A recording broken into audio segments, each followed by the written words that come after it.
Bonjour frères et sœurs, nous vous saluons de la part de notre Seigneur Jésus-Christ. Nous sommes où je suis très heureux encore pour partager quelques instants avec vous, pour vous donner quelques témoignages du travail que Dieu fait au milieu de nous. C'est pour vous donner quelques témoignages du travail que le Seigneur fait au milieu de nous.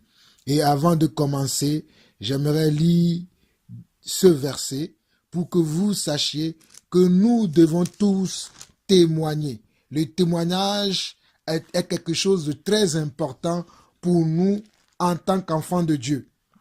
Nous devons témoigner des œuvres du Seigneur dans notre vie. Nous devons témoigner de l'amour du Seigneur dans notre vie. Nous devons témoigner si le Seigneur nous a bénis, si le Seigneur nous a délivrés et si le Seigneur nous a fait grâce. Nous devons témoigner, car la parole déclarera dans Apocalypse chapitre 12, le verset 11, qu'ils l'ont vaincu à cause du sang de l'agneau et à cause de la parole de leur témoignage. Ils l'ont vaincu à cause du sang de l'agneau et à cause de la parole de leur témoignage. Ils n'ont pas aimé leur vie jusqu'à craindre la mort. Apocalypse 12, le verset 11 dit ceci. Ils l'ont vaincu à cause du sang de l'agneau et à cause de la parole de leur témoignage. Ils n'ont pas aimé leur vie jusqu'à craindre la mort. Nous n'avons plus de vie. Si nous vivons, c'est Christ qui vit en nous. C'est pour cela que nous devons témoigner. Ce n'est plus nous qui vivons, mais c'est notre Seigneur Jésus-Christ qui vit en nous. Donc le témoignage fait partie intégrante de la vie d'un chrétien, d'un disciple, de quelqu'un qui est né de nouveau, de quelqu'un qui a reçu la grâce de Dieu, de quelqu'un qui a été touché par l'amour de Dieu. Nous devons tous témoigner. Par le témoignage, nous fermons la bouche aux démons, nous fermons la bouche à Satan, nous fermons la bouche aux esprits maléfiques qui nous suivent, qui nous poursuivent. Nous leur fermons la bouche quand nous témoignons. Donc, frères et sœurs, je vais vous donner quelques témoignages que j'ai reçus de la part des frères qui nous suivent un peu partout dans le monde. Et vous allez voir que ce sont des témoignages très enrichissants et très bénissants. Je ne vais pas tout donner, mais je vais donner quelques-uns aujourd'hui. Et dans les prochains jours à venir, dans les prochains mois à venir, je vous donnerai de temps en temps des témoignages que je reçois par écrit, que je reçois par commentaire, que je reçois par vidéo, parce que je vais demander aussi à des frères et sœurs, pas de faire des vidéos, mais de faire des messages, des petits messages WhatsApp que je peux partager avec tous les frères et sœurs afin que les frères et sœurs aussi soient bénis.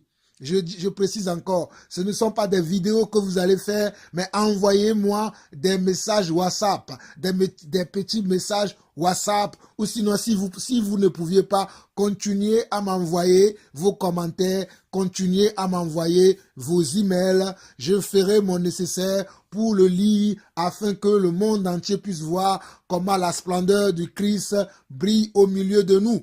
Soyez fortement bénis et n'oubliez pas Apocalypse 12, verset 11. Ils ont vaincu à cause du sang de l'agneau et à cause de la parole de leur témoignage.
Alors, mes frères et sœurs, je vais vous lire le premier témoignage. Le premier témoignage nous vient de notre frère Vincent Akpemado.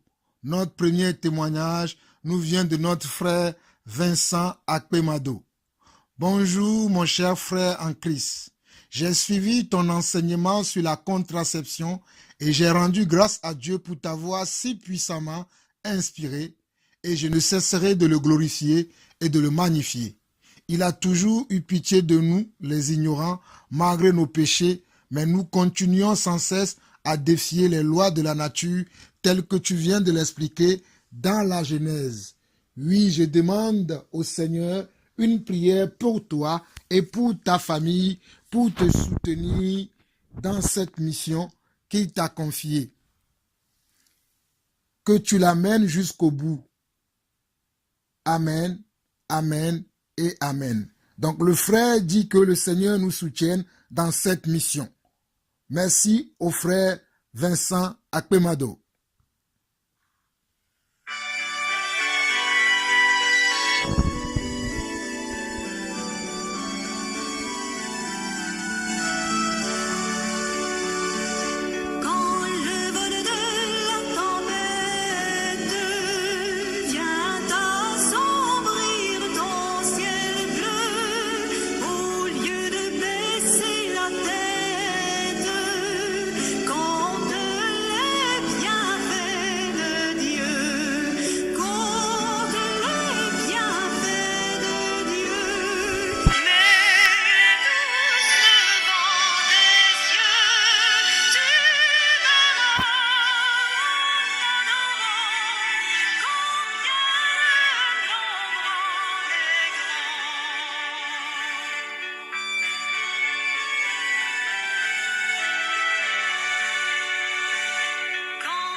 Voici le deuxième témoignage. Le deuxième témoignage nous vient du frère Jean-Charles Sévan. Jean-Charles Sévan du côté des États-Unis.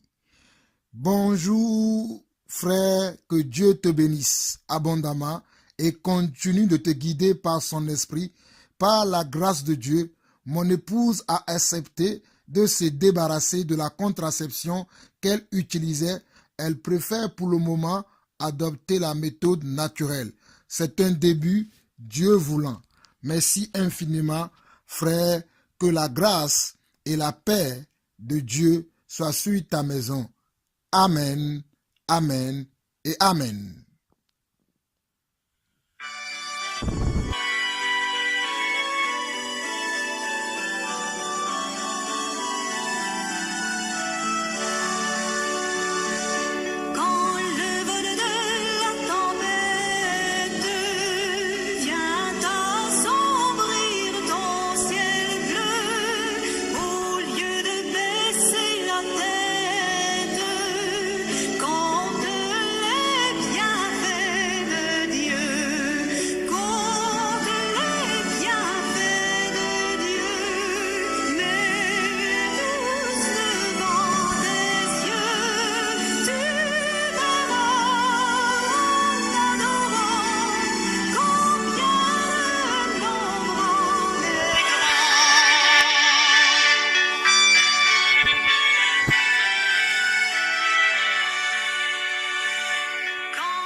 Voici le troisième témoignage.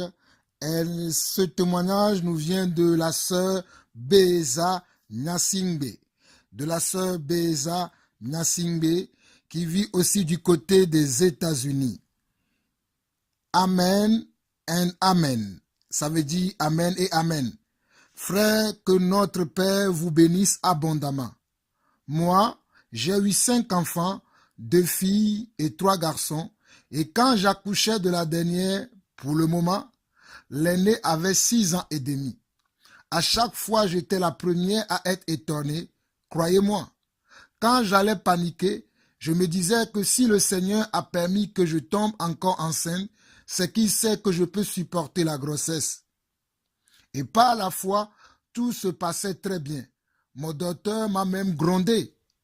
Sometimes, en disant « Mais Madame Potison, vous êtes une intellectuelle. » Si vous ne comprenez pas le mot sometimes, parce que ma sœur vit aux États-Unis et je comprends pourquoi quelquefois elle s'exprime en anglais, sometimes veut dire parfois ou quelquefois. Sometimes veut dire parfois ou quelquefois. Donc, la sœur dit sometimes, ça veut dire quelquefois, en disant, mais Madame Potison, vous êtes une intellectuelle. Au fait, le docteur lui disait, vous êtes une intellectuelle. Pourquoi vous tombez enceinte comme ça? C'est ce que le docteur veut lui faire croire.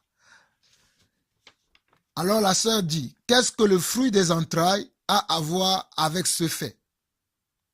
En plus, je me suis mariée en 35 ans. Alors, veut dire alors, j'ai commencé les enfants aussi très tard.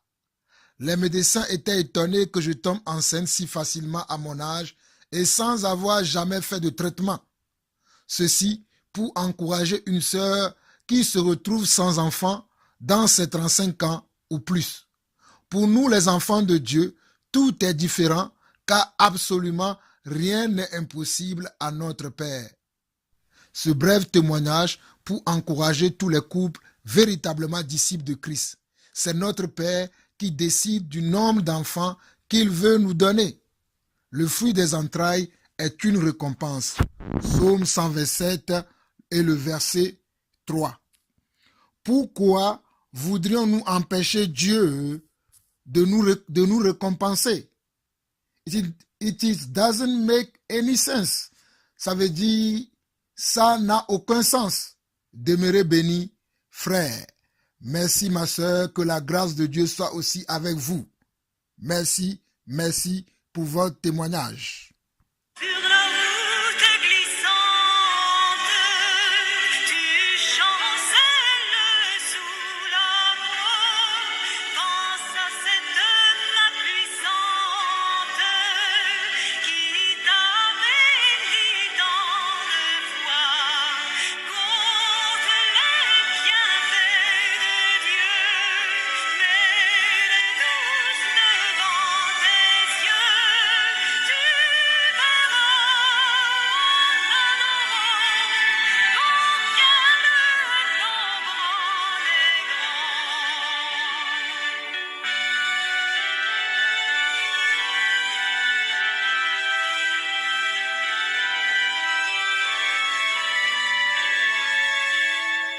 Bénis donc, bénis sans cesse ce Père qui chaque jour répand sur toi la richesse de son merveilleux amour.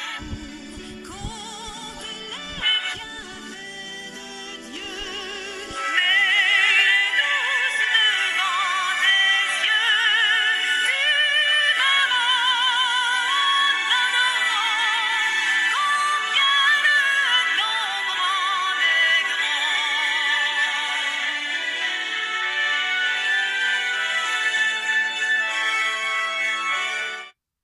Frères et sœurs, j'aimerais encore vous relire le témoignage de la sœur Beza Nyansingbe, parce que son témoignage est vraiment bénissant.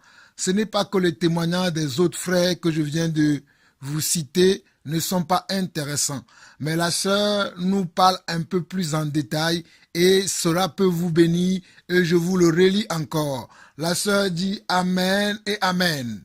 Frère, que notre Père vous bénisse abondamment. J'ai eu 5 enfants, 2 filles et 3 garçons. Et quand j'accouchais de la dernière, pour le moment, c'est-à-dire la sœur a 5 enfants, mais elle dit pour le moment parce que le Seigneur peut lui donner encore. L'aîné avait 6 ans et demi. À chaque fois, j'étais la première à être étonnée, croyez-moi. Quand j'allais paniquer, je me disais que si le Seigneur a permis que je tombe encore enceinte, c'est qu'il sait que je peux supporter la grossesse. Et par la foi, tout se passait très bien. Mon docteur m'a même grondé quelquefois en disant « Mais Madame Potison, vous êtes une intellectuelle. Qu'est-ce que le fruit des entrailles a à voir avec ce fait? Qu'est-ce que le fruit des entrailles a à voir avec ce fait? Et la sœur a raison. C'est pas parce qu'on est intellectuel qu'on ne doit pas avoir d'enfants. Ma sœur, elle a parfaitement raison. Qu'est-ce que le fruit des entrailles a à voir le fait de tomber enceinte ou d'avoir des enfants? En plus, je me suis marié à 35 ans, dit la sœur.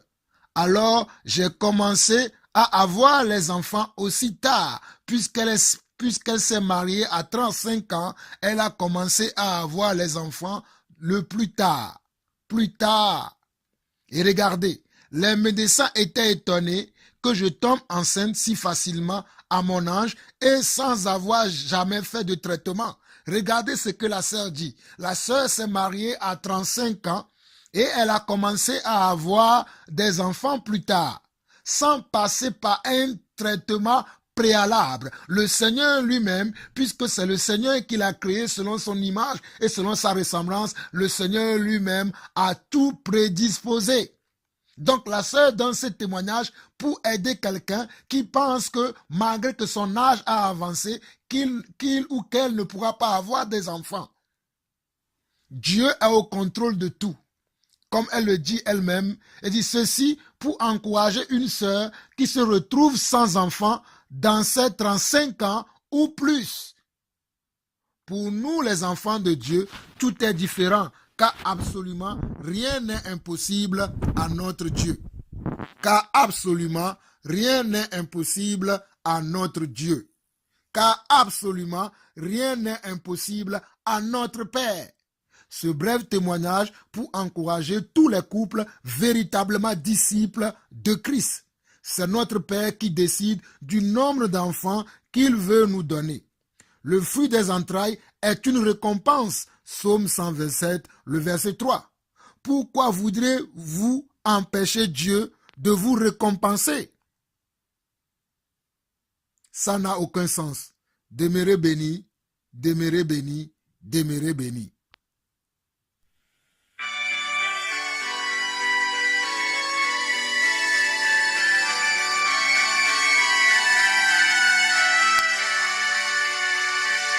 Quand le vol de la tempête vient assombrir ton ciel bleu, au lieu de baisser la tête, compte les bienfaits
sœurs, nous bénissons le Seigneur pour ses œuvres dans notre vie.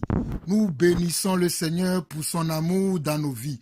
Nous bénissons le Seigneur pour ses bienfaits dans nos vies. Si nous voudrions les compter, nous ne pouvons pas. Si nous voudrions les regarder, nous perdrions connaissance. Parce que tout ce que le Seigneur a fait dans notre vie est grand, est majestueux, est puissant. Nous ne pouvons pas les compter. C'est pour cela que nous devons témoigner. De temps en temps, nous devons témoigner. Nous devons témoigner de la grandeur de notre Dieu. Nous devons témoigner de l'amour de notre Dieu. Nous devons témoigner de l'abondance de notre Dieu. Et nous devons témoigner de la miséricorde que notre Dieu nous accorde. Parce que c'est par sa miséricorde que nous comprenons ces choses. Nous étions perdus, nous aussi, comme tout le monde. Mais le Seigneur nous a fait grâce.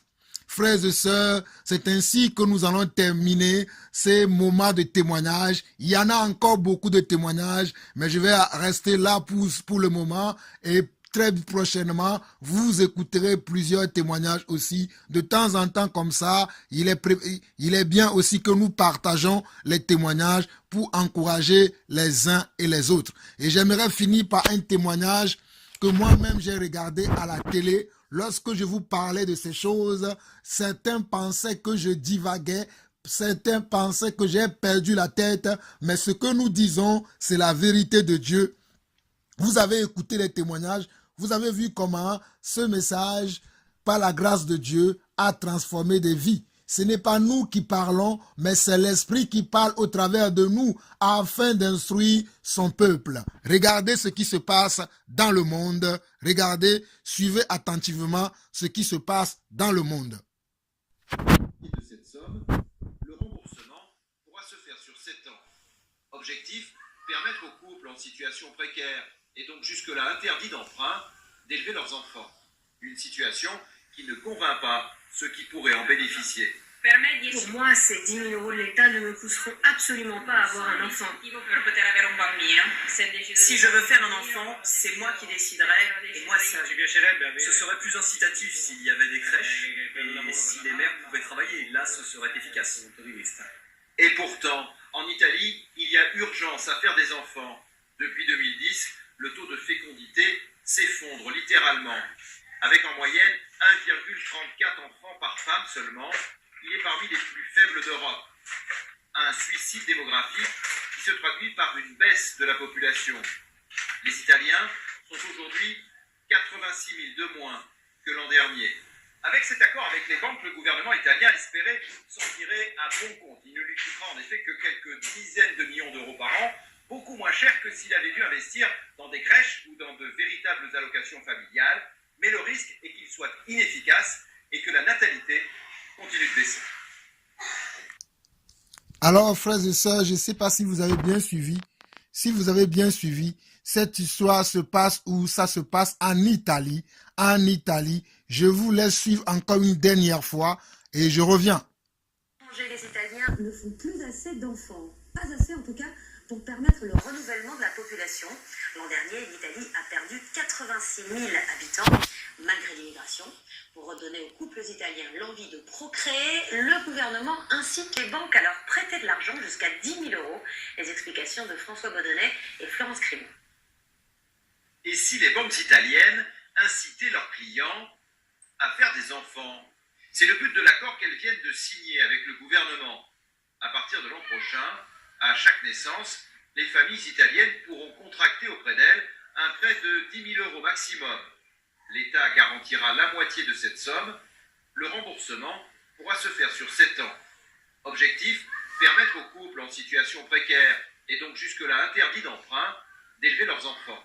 Une situation qui ne convainc pas ceux qui pourraient en bénéficier. Pour moi, ces 10 000 euros de l'État ne me pousseront absolument pas à avoir un enfant. Si je veux faire un enfant, c'est moi qui déciderai, et moi seul. Ce serait plus incitatif s'il y avait des crèches et si les mères pouvaient travailler. Là, ce serait efficace. Et pourtant, en Italie, il y a urgence à faire des enfants. Depuis 2010, le taux de fécondité s'effondre littéralement. Avec en moyenne 1,34 enfants par femme seulement, il est parmi les plus faibles d'Europe. Un suicide démographique qui se traduit par une baisse de la population. Les Italiens sont aujourd'hui 86 000 de moins que l'an dernier. Avec cet accord avec les banques, le gouvernement italien espérait s'en tirer à bon compte. Il ne lui coûtera en effet que quelques dizaines de millions d'euros par an, beaucoup moins cher que s'il avait dû investir dans des crèches ou dans de véritables allocations familiales, mais le risque est qu'il soit inefficace et que la natalité continue de baisser. Les Italiens ne font plus assez d'enfants. Pas assez en tout cas pour permettre le renouvellement de la population.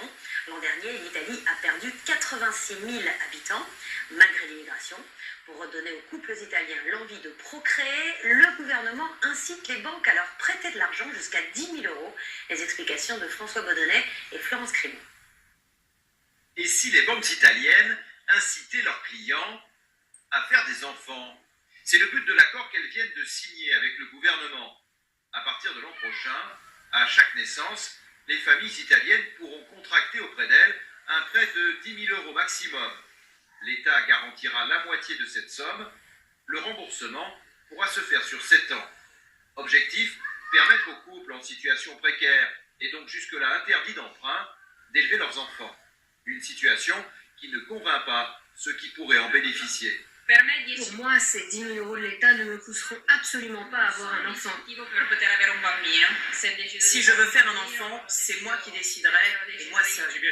Ce serait plus incitatif s'il y avait des crèches et si les mères pouvaient travailler. Là, ce serait efficace.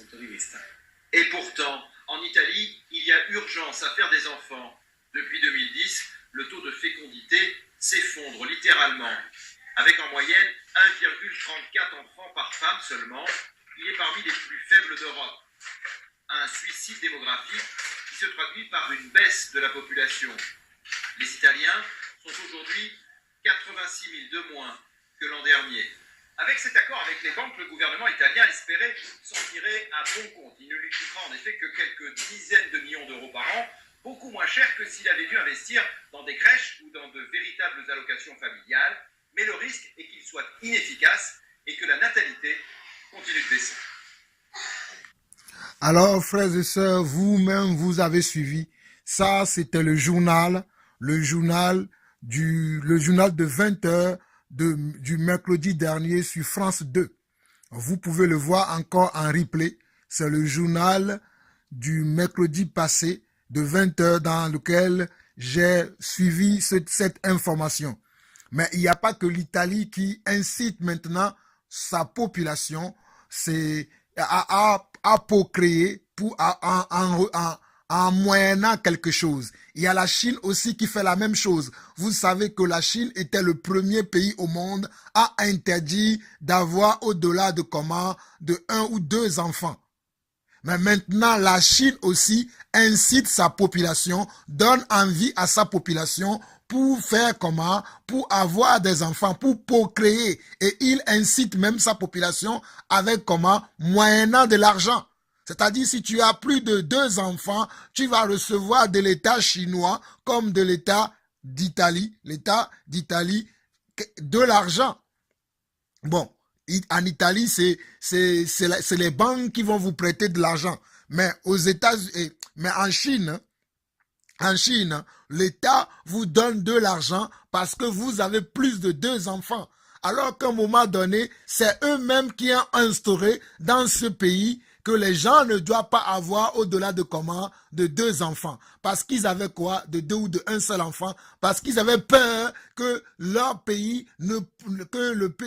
qui est la Chine ne peut contenir les enfants. Mais aujourd'hui, ils se rendent compte qu'ils ont fait qu'ils ont agi dans l'ignorance, parce que c'est Dieu qui fait les choses. Les hommes veulent toujours faire certaines choses, mais les choses que les hommes prévoient ne sont pas la pensée de Dieu. C'est pour cela que Dieu va dire dans Ésaïe 55 que autant les cieux sont élevés au-dessus de la terre, autant mes pensées sont au-dessus de vos pensées. Autant les cieux sont au-dessus de la terre, autant mes voies sont au-dessus de vos voies. Alors tous les hommes que nous voyons dans ce monde, qui instaurent des plans, qui programment des choses, qui font beaucoup de choses pour faire quoi? Pour planifier certaines choses, beaucoup de ces planifications vont à l'encontre de la volonté de Dieu. Beaucoup de ces choses vont à l'encontre de la volonté de Dieu. C'est pour cela que nous, en tant que chrétiens,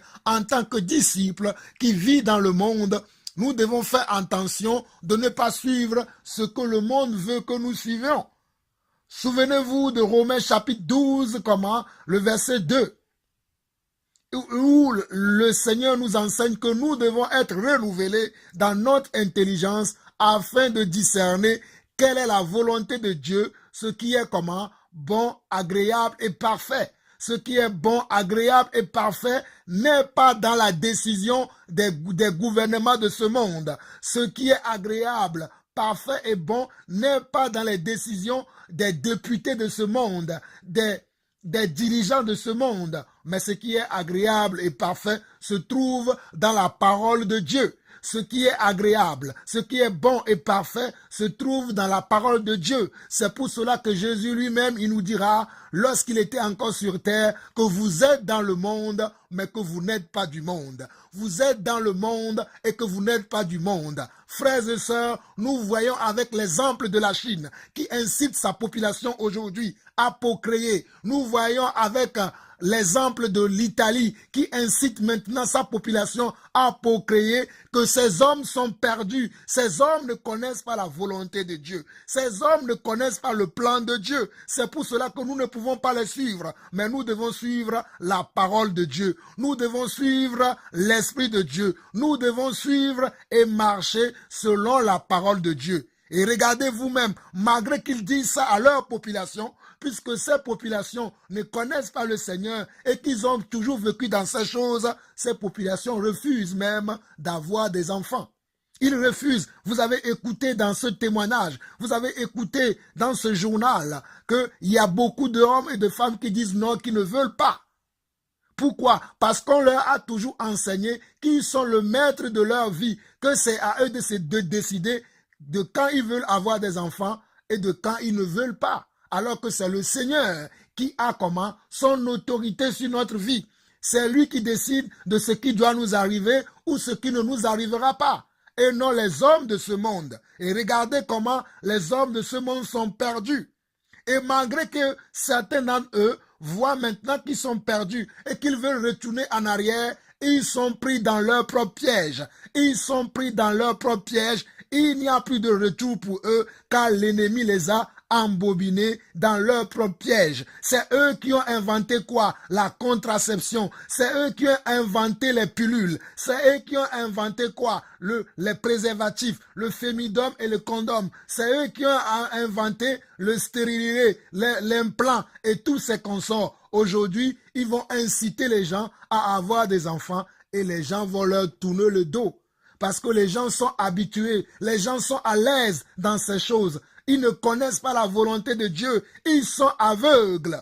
Mais vous qui êtes enfants de Dieu, vous n'êtes pas aveugles. Vous qui êtes enfants de Dieu, vous n'êtes pas aveugles. Selon le psaume 127, le verset 3, nous l'avons vu que le Seigneur nous donne des enfants comme récompense. Les enfants sont des récompenses pour nous. Les enfants sont une bénédiction et non une malédiction.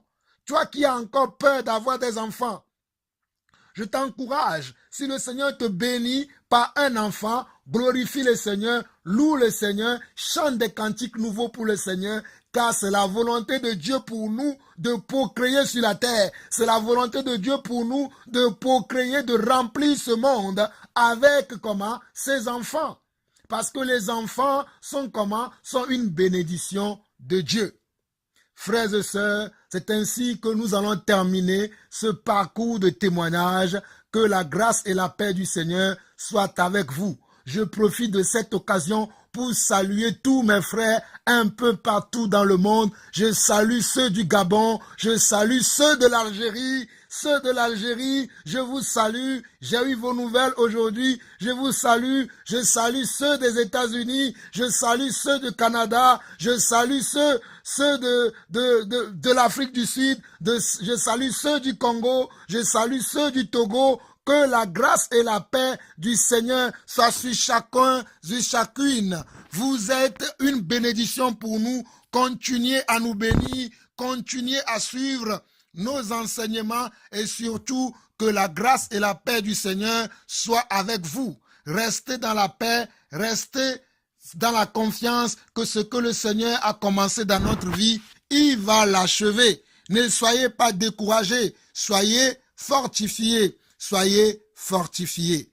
Bientôt, très bientôt, la semaine prochaine, le week-end prochain, je serai encore en Belgique. Je profite de cette occasion que le week-end prochain, je serai encore en Belgique, dans une autre ville de Belgique. Le week-end, il y a 2 semaines, j'étais à Marc. Là, je vais dans une autre ville. Le nom est tellement long, mais bon, je serai encore là en Belgique. Et je lance l'appel à ceux qui sont à Bruxelles, si quelqu'un veut nous ouvrir sa maison afin que nous venions partager la parole de Dieu, nous serons bénis. Parce qu'il y a beaucoup de frères et beaucoup de sœurs qui sont aussi en Belgique et qui sont à Bruxelles, plus précisément à Bruxelles, qui souhaitent que je vienne là-bas, mais nous cherchons une maison qui va nous accueillir afin que nous puissions partager durant tout un week-end par la grâce de Dieu. Mais la semaine prochaine, je serai encore là en Belgique. Que la grâce et la paix du Seigneur soient avec vous. Nous allons finir ce moment de témoignage par le témoignage d'un frère de mon cher pays, le Togo, un frère pasteur de mon cher pays, le Togo. Donc, je vais vous trouver son témoignage et suivez-le, je vais le commenter vite fait. Alors, frères et sœurs, suivez le témoignage de mon frère pasteur Rodrigue depuis le Lomé, le Togo.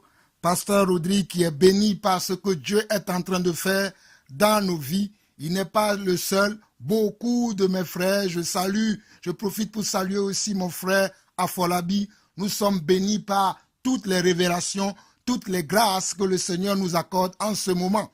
Suivez le pasteur Rodrigue, suivez-le et je vais vous interpréter ce qu'il nous dit. Yo, apotre maunira akpe keke maune dong se o maune ga do de chune ne ga trosi amino de ne ma da me do gbona o e me de gbona so ko famille ko fi o kata de kane de jino e nu ga fi ko le mi pa gbe maune du chune le so kon kom amen. Yo, apotre maunira akpe keke maune dong se o maune ga do de chune ne ga trosi amino de ne ma da me do gbona o e me de gbona so ko famille ko fi o kata de kane de jino e nu ga fi ko le mi pa gbe maune du chune le so kon kom amen. Oui, nous bénissons aussi le pasteur Rodrigue. Le pasteur Rodrigue nous dit qu'il est béni par le travail que Dieu fait dans nos vies. Il est béni par tout ce que le Seigneur nous enseigne au travers de mon ministère. Au travers de mon ministère, ils sont bénis et il bénit le Seigneur pour ma vie, pour la vie de mon épouse et mes enfants. Il nous bénit. Et il prie pour que nous puissions continuer dans cette œuvre dans laquelle le Seigneur lui-même nous a appelés. Ainsi s'achève ce moment de partage et ce moment de témoignage. Que la grâce et la paix vous soient multipliées. N'oubliez pas, vous qui m'attendez en Belgique, je serai en Belgique le week-end prochain. Le week-end du 17, je serai en Belgique. Le week-end du 17, je serai en Belgique. Et que la grâce et la paix du Seigneur soient avec chacun d'entre vous. À bientôt. Au revoir.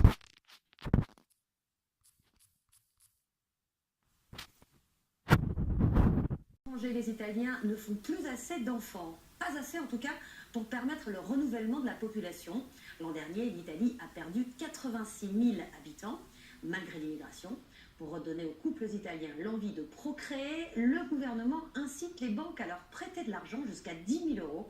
Les explications de François Baudonnet et Florence Crimon. Et si les banques italiennes incitaient leurs clients à faire des enfants? C'est le but de l'accord qu'elles viennent de signer avec le gouvernement. À partir de l'an prochain, À chaque naissance, les familles italiennes pourront contracter auprès d'elles un prêt de 10 000 euros maximum. L'État garantira la moitié de cette somme. Le remboursement pourra se faire sur 7 ans. Objectif, permettre aux couples en situation précaire, et donc jusque-là interdits d'emprunt, d'élever leurs enfants. Une situation qui ne convainc pas ceux qui pourraient en bénéficier. Pour moi, ces 10 000 euros de l'État ne me pousseront absolument pas à avoir un enfant. Si je veux faire un enfant, c'est moi qui déciderai, et moi seul. Ce serait plus incitatif s'il y avait des crèches et si les mères pouvaient travailler. Là, ce serait efficace. Et pourtant, en Italie, il y a urgence à faire des enfants. Depuis 2010, le taux de fécondité s'effondre littéralement. Avec en moyenne 1,34 enfants par femme seulement, il est parmi les plus faibles d'Europe. Un suicide démographique qui se traduit par une baisse de la population. Les Italiens sont aujourd'hui 86 000 de moins que l'an dernier. Avec cet accord avec les banques, le gouvernement italien espérait s'en tirer à bon compte. Il ne lui coûtera en effet que quelques dizaines de millions d'euros par an, beaucoup moins cher que s'il avait dû investir dans des crèches ou dans de véritables allocations familiales. Mais le risque est qu'il soit inefficace et que la natalité continue de baisser.